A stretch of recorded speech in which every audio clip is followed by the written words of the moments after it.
bos skincare gemar memamerkan kekayaannya. Kebiasaan ini memicu kecurigaan netizen yang mulai mempertanyakan sumber kekayaan mereka. Seiring berjalannya waktu, netizen pun menemukan berbagai kejanggalan yang semakin memperkuat dugaan tersebut. Dengan ketajaman investigasi khas netizen, akhirnya beberapa bos skincare mulai diperiksa oleh penegak hukum. Salah satu yang menjadi sorotan adalah Mira Hayati, seorang bos skincare asal Sulawesi Selatan. Mira Hayati kini tak lagi glamor, gelang-gelang yang biasa menghiasi tangannya berganti menjadi borgol. Ia harus mendekam di rumah tahanan kelas 1A Makassar. Semua itu karena produk skincare yang ia produksi seperti Lightening Skin dan MH Cosmetic Night Cream dinyatakan mengandung merkuri oleh Balai Besar Pengawas Obat dan Makanan, BPOM. Produk ini pun diduga berisiko membahayakan kesehatan konsumen karena mengandung bahan kimia dengan kadar yang melebihi batas aman. Sebelumnya, produk Mira Hayati sudah mendapat izin dari BPOM. Namun, setelah produk tersebut dipasarkan, para pengusaha kosmetik justru menjual produk yang mengandung merkuri.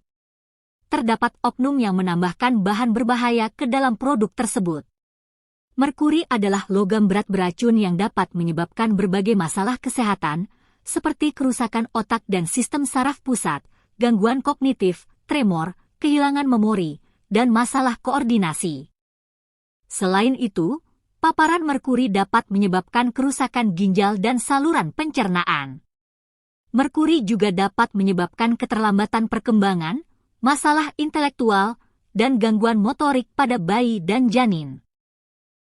Mira Hayati dikenal di media sosial dengan julukan Ratu Emas karena sering mengenakan perhiasan emas berukuran besar dan mencolok. Tak hanya emas, Mira Hayati juga kerap pamer tas mewah, termasuk tas Hermes dan Louis Vuitton yang mencapai harga sekitar 248,2 juta rupiah. Hayati pernah menjadi seorang penyanyi dangdut, namun ia berhenti dan beralih menjual kosmetik. Meskipun usahanya belum membuahkan hasil, pandemi COVID-19 membuatnya kembali mencoba peruntungannya di bisnis skincare. Popularitasnya meningkat hingga akhirnya bisnis yang ia rintis meraih kesuksesan dan membuat namanya semakin dikenal. Namun, kesuksesan tersebut kini menghadapi tantangan besar akibat dugaan kandungan merkuri dalam produknya.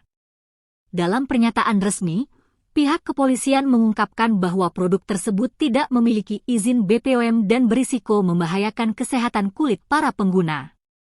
Mira Hayati harus mempertanggungjawabkan perbuatannya di dalam penjara. Akun media sosial Mira, baik di Instagram maupun TikTok, masih aktif namun telah diubah menjadi privat.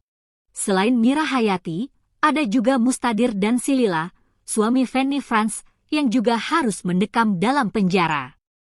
Mustadir dijadikan tersangka walaupun nama brand skincare-nya menggunakan nama istrinya, Fanny Frans. Produk skincare mereka terbukti mengandung merkuri. Lalu ada Agus Salim, pemilik Raja Glow, yang juga menjadi tersangka karena produk RG Raja Glow My Body Slim mengandung merkuri. Agus Salim sempat menjadi sorotan publik karena sering memamerkan kekayaannya.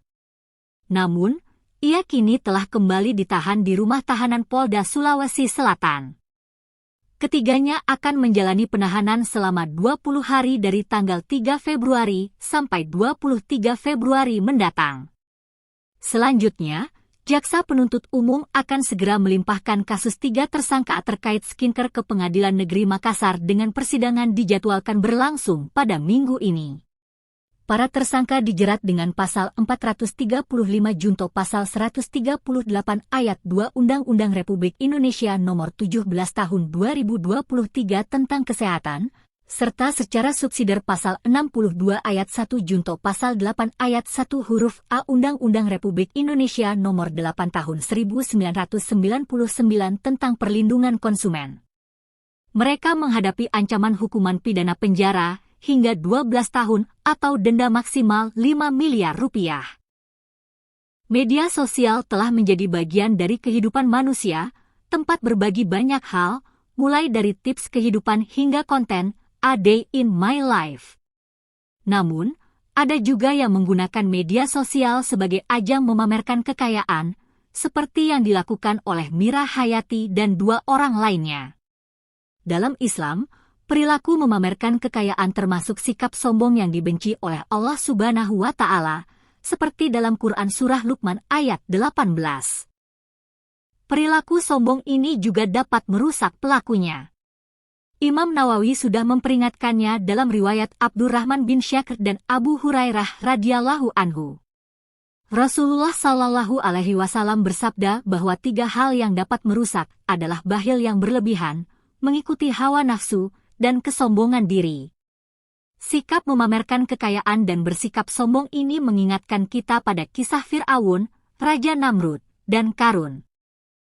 Fir'aun yang sombong meminta disembah dan dianggap sebagai Tuhan, namun akhirnya ditenggelamkan oleh Allah Subhanahu wa Ta'ala. Raja Namrud yang juga ingin diakui sebagai Tuhan akhirnya dimatikan hanya dengan segerombolan nyamuk. Qarun, yang dikenal pintar begadang dan memiliki kekayaan melimpah, akhirnya ditenggelamkan bersama harta kesayangannya karena kesombongan.